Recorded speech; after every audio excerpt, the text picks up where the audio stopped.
Y vamos a conversar hoy día con el analista político, columnista Hugo Herrera, con quien conversamos habitualmente cuando hay situaciones que empiezan a parecer muy interesantes por lado y lado, y parece que está bien interesante la situación política, Hugo, ahora que de pronto, lo conversábamos ayer con Jorge Andrés Cach, que estuvo acá, de pronto se producen estas cosas que tú, que lees mucha historia, política chilena, puedes encontrar en montones de episodios con anterioridad, que es cuando como que se te disgrega la institucionalidad clásica y empiezan a formarse coaliciones, partidos, grupos aquí y allá, y eso no se sabe exactamente en qué desemboca, pero por ahora estamos viendo una cantidad de anuncios potenciales de nuevos organismos, mientras está el gobierno todavía en una situación que no puede despegar absolutamente,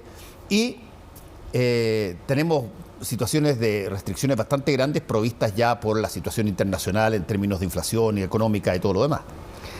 Sí, bueno, buenas noches, muchas gracias por la invitación. Yo creo que sí, está inquieto el panorama y son muchos los factores que están incidiendo y claro, y todo coincide, me parece, en que algo no cuaja, como que no, esto no se arma, digamos, ¿no? Como que todo se disgrega más que armarse.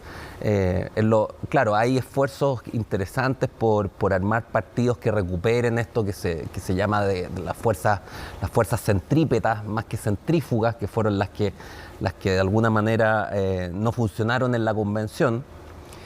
Pero a mí me cuesta ver interpretaciones de la realidad, algo que tú necesitas en política, nuevos planteamientos que le den impulso a la política, porque en este momento como que todo está parado, el gobierno no se adelanta a los escenarios, va al día, no hay impulso de grandes obras. El gran proyecto que tiene el gobierno en carpeta es la reforma tributaria, pero eso no es un proyecto constructivo, digamos.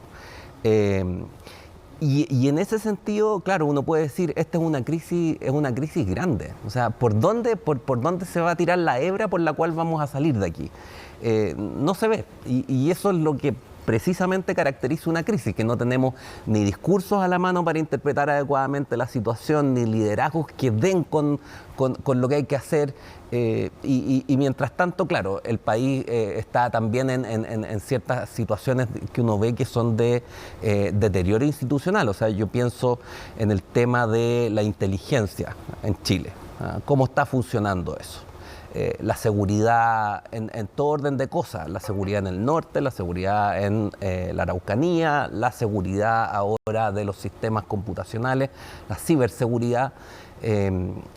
Y tú tienes además el sistema económico. Claro, hay una crisis exterior que está afectándonos, pero también uno ve que el sistema económico chileno está paralizado en cierta forma estructuralmente. O sea, aquí no se inventa nada nuevo, no se abren nuevas áreas de la economía desde hace mucho tiempo. Y claro, y todo eso se mezcla. Y ya hay que ver. No, yo creo que estamos en uno de esos momentos que son históricamente súper delicados, porque prima la incertidumbre. Sí. Y cuando prima la incertidumbre, lo que aparece muy rápidamente en política es el temor.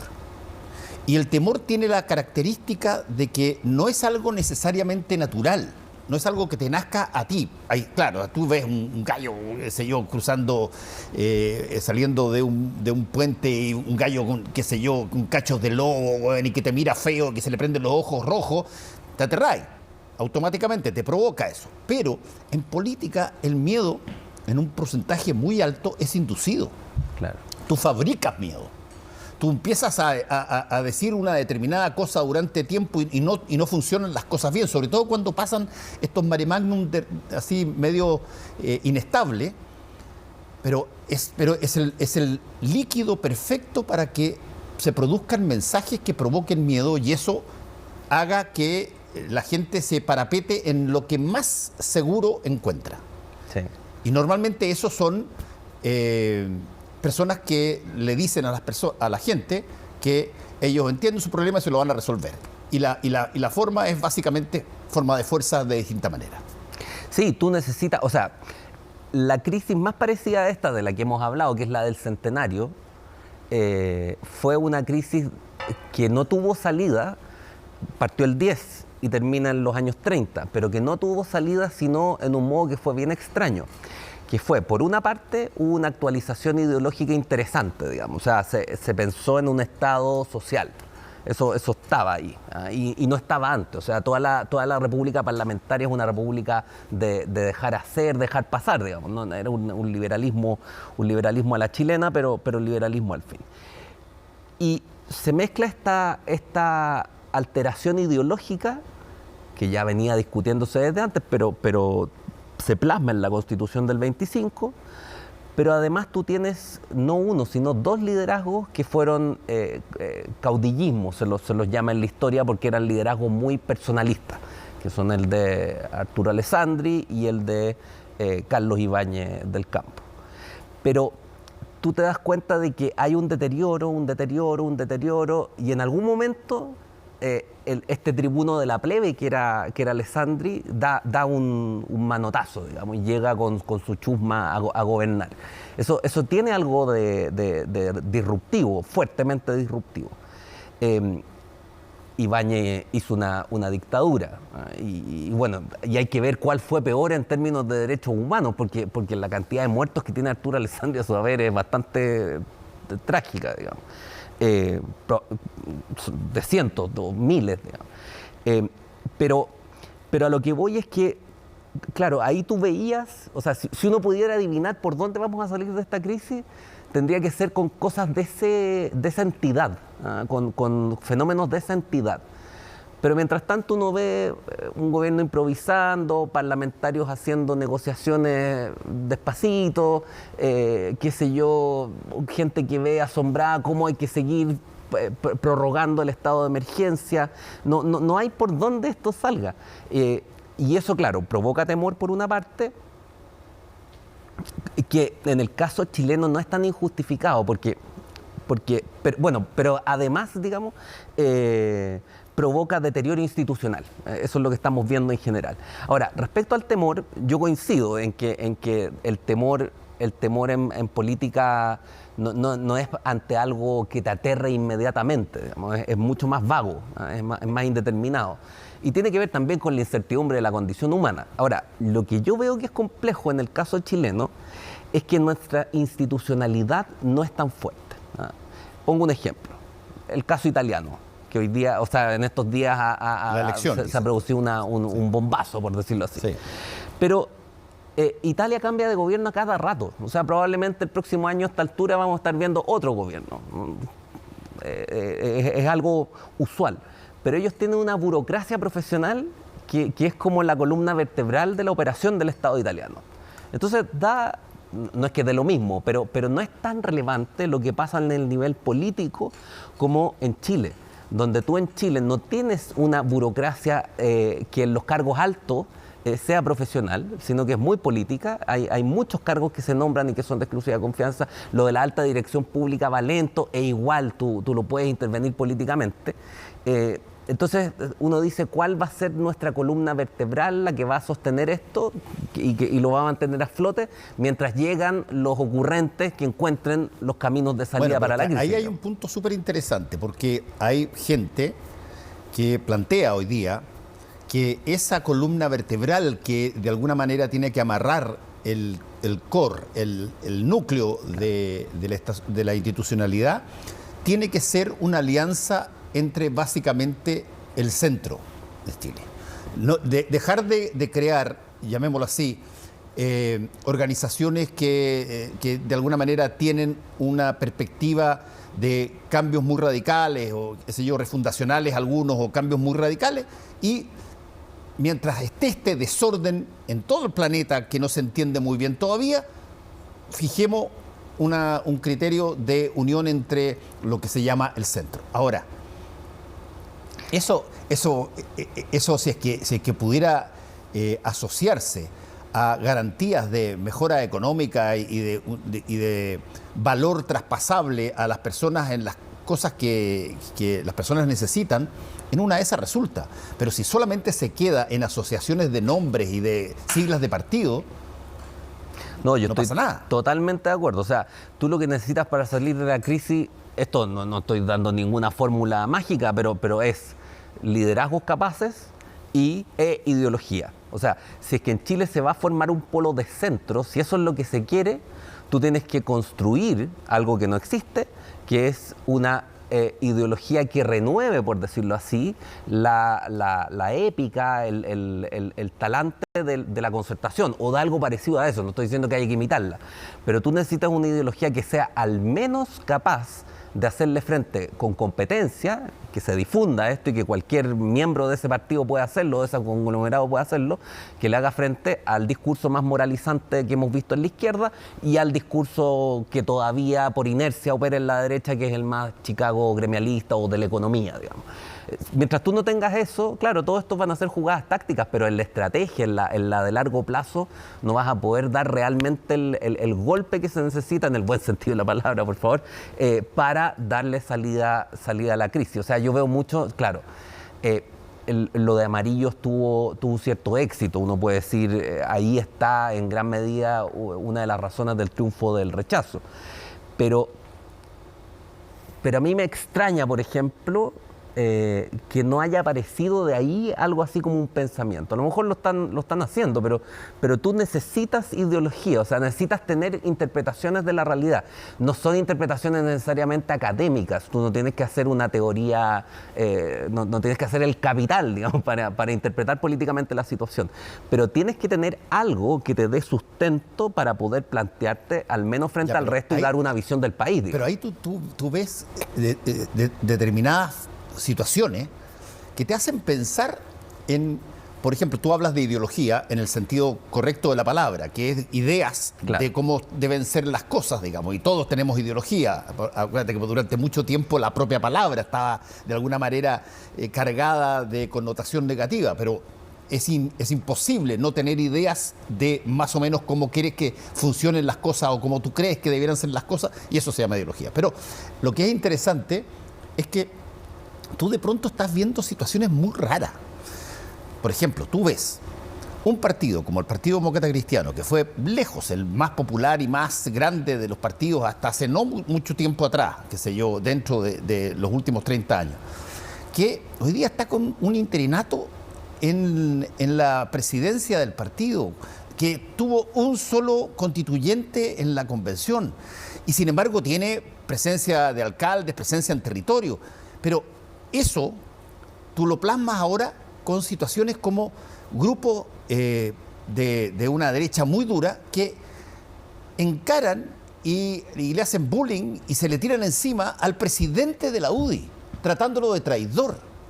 Entonces, ¿dónde están si tú quieres, las avenidas por donde se conducen las distintas visiones que eventualmente pueden llegar a confluir en una cosa relativamente parecida a lo que fueron las grandes coaliciones exitosas de los años pasados?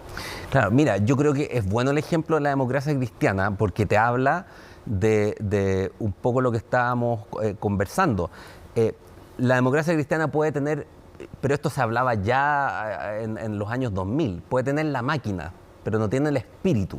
O sea, cuando uno compara la democracia cristiana de la década del 2000, 2010 y ahora el 2020, los años 20, y la compara con la democracia cristiana de Frei Montalva, de la Marcha de la Patria Joven, de un político que conocía a Maritain, digamos, o sea, que leía un filósofo. Eso es lo más raro que hay, pero así se hacía la política antes. Entonces tú, gracias a eso, tenías visión, tenías quilla, por decirlo así, algo que hoy día los políticos no cuesta que tengan.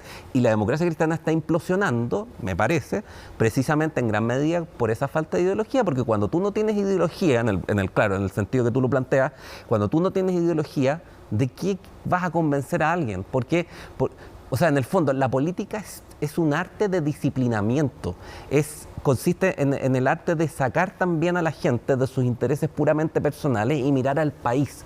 Entonces, ¿cómo tú vas a sacar a alguien de sus intereses puramente personales y lo vas a hacer mirar al país si tú no tienes ideología? Y en esto he sido majadero, pero yo creo que las ideologías que están vigentes hoy día, que están muriendo porque están muy deterioradas, no sirven. O sea, tú no puedes gobernar con un discurso económico. Por suerte, Macaya es un tipo sensato y se está deshaciendo un poco de eso, lo está dejando un poco de lado para operar políticamente. Pero no hay una ideología, la UDI no está renovando su ideología, está vaciándose simplemente. Y en el otro lado tú tienes este discurso más duro, más moralizante, más de nosotros los buenos y ellos los decadentes, mercanchinfles, que tampoco sirve porque tú con eso no puedes conversar con el otro, porque si el otro es un cómplice del mal, por decirlo así. Entonces, ahí tampoco hay renovación de discurso.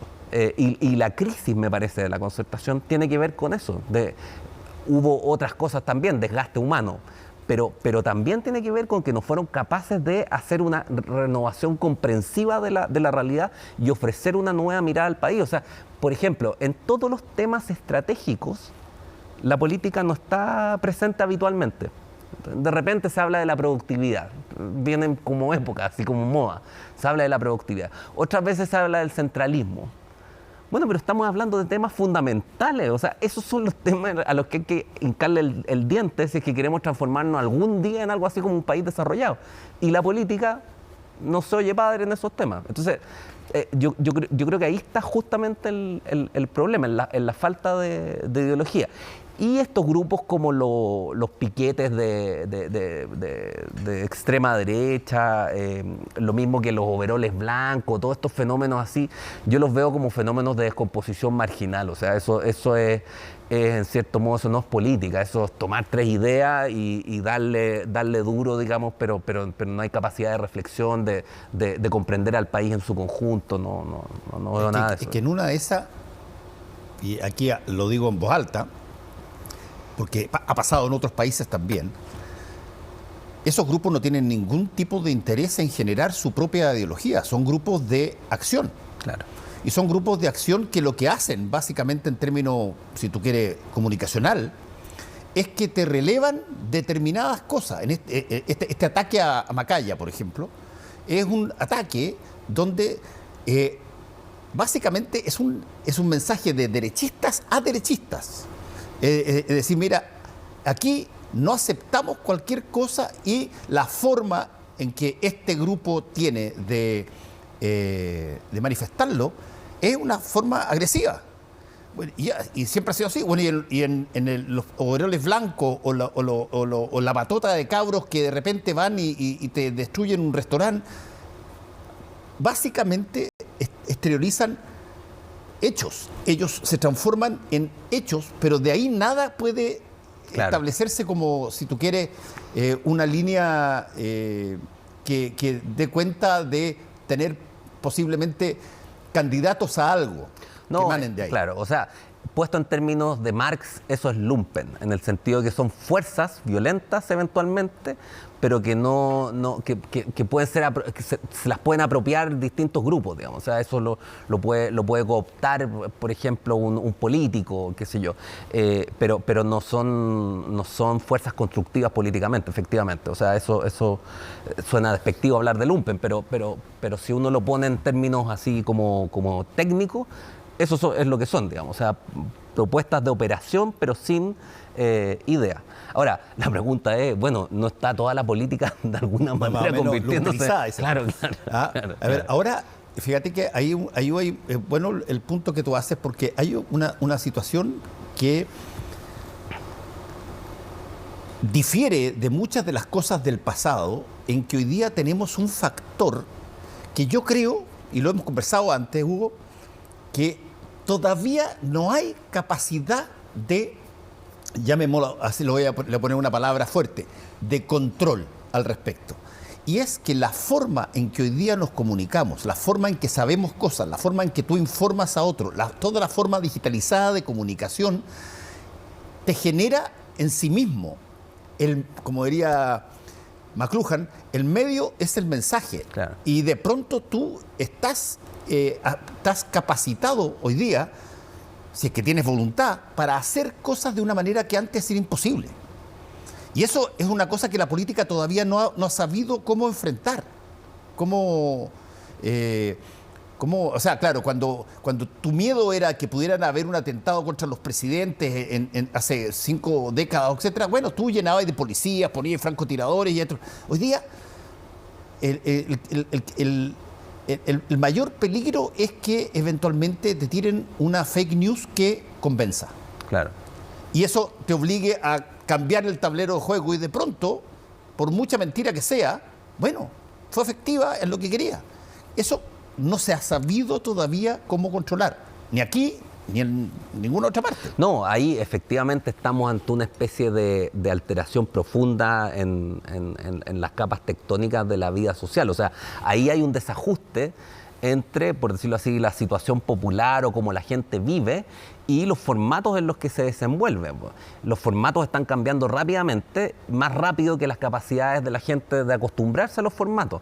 Entonces, eso te genera fenómenos disruptivos, como la fake news. O sea, yo creo que la fake news es algo que va a ser difícil de extirpar mientras tú no tengas de nuevo o se invente otra cosa, pero lo que había antes, digamos, periodistas con firma, que responden por lo que informan. Convengamos en una cosa, porque esto es una cosa bien importante. Las fake news en política han estado presentes prácticamente siempre. O sea, las cartas de Colón al rey de España pero la mitad son fake news, ¿cachai?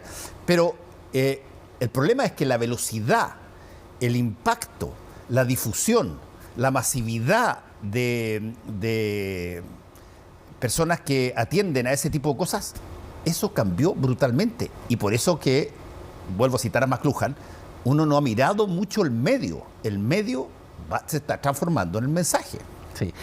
Y ahora, yo coincido en que siempre ha habido fake news y no hay que ser ingenuo. Pero tú antes tenías algo que no tienes ahora. Tenías posibilidades de contrastar. Había un aparato que a lo mejor estaba equivocado entero también, digamos, pero tú tenías un aparato que parte con la imprenta, digamos. O sea, tú tenías todos los días a un cierto público ilustrado en las democracias más desarrolladas que al desayuno estaban leyendo más o menos lo mismo y las novelas eran más o menos las mismas. Todo eso desapareció, se esfumó. O sea, ¿cuál es el escritor, por decirlo así, o la escritora que todos leen hoy día? No, eso no existe. ¿Cuáles son las fuentes a las que tú les crees? Antes uno le creían a la Hoy, otro le creían, qué sé yo, al Mercurio. Pero hoy día, claro, los medios tradicionales están en una crisis profunda. Y ahí yo creo que hay una responsabilidad que incluso un gremialista debiera suscribir, digamos, el rol subsidiario del Estado. Allí donde los privados no son capaces de operar, por favor, necesitamos medios de prensa fortalecidos, porque es la única manera de contrastar. O sea, esto es tan grave como no tener un sistema científico en un país. O sea, si tú no tuvieras fondos de ciencia y tecnología, qué sé yo, la NID, claro, a lo mejor daría lo mismo porque el país podría seguir funcionando, pero tú no tendrías cómo saber si los que te están vendiendo tecnología de punta del extranjero te están haciendo eso o no. Eso lo podemos conjurar, digamos, ese riesgo, gracias a que existe un aparato científico. No somos productores de grandes tecnologías, pero sí sabemos cuándo nos hacen eso o no. Y en el periodismo yo creo que pasa lo mismo. O sea, la fake news siempre va a estar, pero tú necesitas una especie de control, lugar de control, donde tú contrastas el asunto. Y eso yo lo veo muy débil hoy día en relación a la velocidad, claro, que han adquirido estos medios que se transforman. O sea, hoy día es Twitter el que genera la noticia en sí mismo, digamos. Es la noticia que se va proyectando en estas menciones, en estas listas de menciones que se ponen al lado. Eso yo creo que es fatal para los demás medios. O sea, cuando ya la dinámica está dentro del medio, ¿cómo lo manejas? Sí, es una situación bien difícil y sobre todo cuando tú estás agregando lo que son los distintos gobiernos y las formas y las personas que llegan a los distintos gobiernos que tienen estas mismas tecnologías dispuestas en las mismas condiciones y reciben sus propias cosas, pero así como tú te puedes informar muy rápido de algo que pasó, te puedes también desinformar muy rápido de algo que no pasó.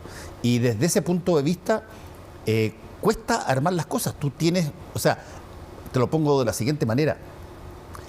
las posibilidades de los condoros, llámalo así, Claro. en la política hoy día son casi infinitas. Sí.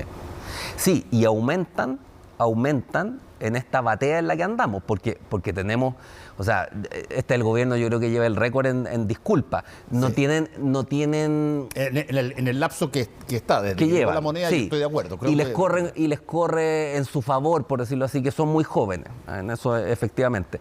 Pero aquí tenemos un asunto que podría acelerar la crisis, avanzar hacia la descomposición. A este gobierno no se le ve un proyecto político nacional, o sea, un proyecto que convoque a todos. No se lo ve. Y mientras no lo tenga, tenemos el mismo problema del que hablamos hace un rato. Tú no tienes orientación. ¿Cuáles son los inventos que está preparando el gobierno? ¿Cuáles son las avenidas por las que va a despejar el camino del país? No lo vemos. Entonces, cuando no tienes agenda, bueno, tú lo sabes mucho mejor que yo, cuando pierdes la agenda, el asunto se vuelve descontrolado porque el periodismo, obvio que busca información, y si no hay información real, contundente, bueno, se va a quedar más en la anécdota que en lo de fondo. Pero, por ejemplo, me parece súper bueno el punto que está haciendo, porque, a ver, ¿cómo se enfrentan los gobiernos a sus distintas oposiciones o incluso a la ciudadanía hoy día? Tarde o temprano, todos los gobiernos, tarde o temprano, empiezan a ser etiquetados. Lo que en términos técnicos se llama frame, un recuadro, digamos, y te ponen una etiqueta. Claro, un gobierno muy joven tiene la ventaja de poder tener la excusa de que está haciendo sus primeras armas, pero al mismo tiempo el etiquetado de inexpertos, inoperantes, se prende a la misma velocidad y al mismo momento, y eso te queda. Sí, es fundamental. Ahí el viejo Aristóteles es sabio. Él decía, cuando tú tienes un vicio y quieres salir de ahí, tienes que enfatizar el otro extremo. Si tú eres cobarde, trata de ser un poco temerario y así vas a terminar siendo valiente algún día. Bueno, si es un gobierno, por decirlo así, de cabros chicos, no actúes como cabros chicos, actúa tratando de verte más adulto incluso de lo que eres. Ese sería como el consejo más básico que uno les podría hacer. Yo coincido ahí en eso, o sea, porque al final, claro, se le termina perdiendo la estima, perdiendo el respeto a las autoridades. Claro, tú lo viste con el gobierno del presidente Piñera. No es que se le etiquetara al gobierno, porque ahí era mucho más fácil etiquetar al presidente. Claro. Y el presidente terminó siendo una persona que tenía problemas para enfrentar a su propio sector. Claro. Lo mismo pasó en el segundo gobierno de la presidenta Bachelet, donde se produce una descomposición al interior de la propia coalición de gobierno y se etiqueta el despelote súper rápido y, bueno, se pierde el gobierno. Claro. Y creo que desde ese punto de vista es interesante ver cómo se empieza a producir esta redistribución de posibilidades, porque al final pareciera que los políticos en general creen que la gente está esperando para que les digan, mira, tenemos un vehículo nuevo, un nuevo barco, un nuevo portaaviones, súbete, se llama amarillo, o se llama partido de la gente, o se llama, qué sé yo, sentido común, o se llama como se llame, pero es una nueva cosa súper chora, cuando básicamente son las mismas personas que están piloteando. Digamos. Claro, hay algunos que están de nuevo, pero aquí el problema es que mientras tú no tengas esa visión, a lo que hay que agregarle hoy día, que la izquierda está con una bomba que le explotó hace un par de semanas, que fue el resultado del plebiscito. Por supuesto. Yo creo que tampoco en la derecha se lo esperaban, es una bomba que también les explotó a ellos y nadie sabe muy bien qué hacer. Pero mientras tú no tengas esa visión, ese pensamiento de país, claro, de aquí no hay cómo, digamos, no hay cómo salir. O sea, yo creo que es importante en esto, para ponerle el lado positivo, digamos, moderar las expectativas. O sea, estas crisis son lentas, porque tú tienes que recomponer a las élites. Sí. Y hoy día lo que estamos viendo es que se están renovando las élites, pero se están combustionando. Rápidamente pierden su legitimidad. O sea, pensemos en el presidente Boric, cómo va bajando en su popularidad. Y no tiene cómo recuperarla porque no tiene cómo abrir caminos. Y mientras tú no tengas esa capacidad de invención para abrir caminos y mostrar nuevos destinos, entonces la política no se recupera. Bueno, no me queda prácticamente nada de tiempo, pero de alguna manera se pensó, y creo que muchos pensamos lo mismo, que ese camino era el camino constitucional, que era lo que servía para la derecha, para la izquierda, para todas. O sea, permitía que se generara una conversación dentro de una vía común. Claro. Y eso está... Es que eso fracasó también por las ideologías extremas que se chocaron ahí. Ahora, para ser bien preciso, yo diría, la Constitución es un paso necesario para salir de la crisis, pero no es suficiente. Tú necesitas además un liderazgo político, digamos, fuerza de impulsión política. Bueno, vamos a tener que seguir pensando cuáles son las líneas de trabajo futuro, porque están pasando hartas cosas, sí. Y probablemente dentro de un par de semanas o dentro de un mes vas a tener eventos o hechos que apuntan a, ojalá,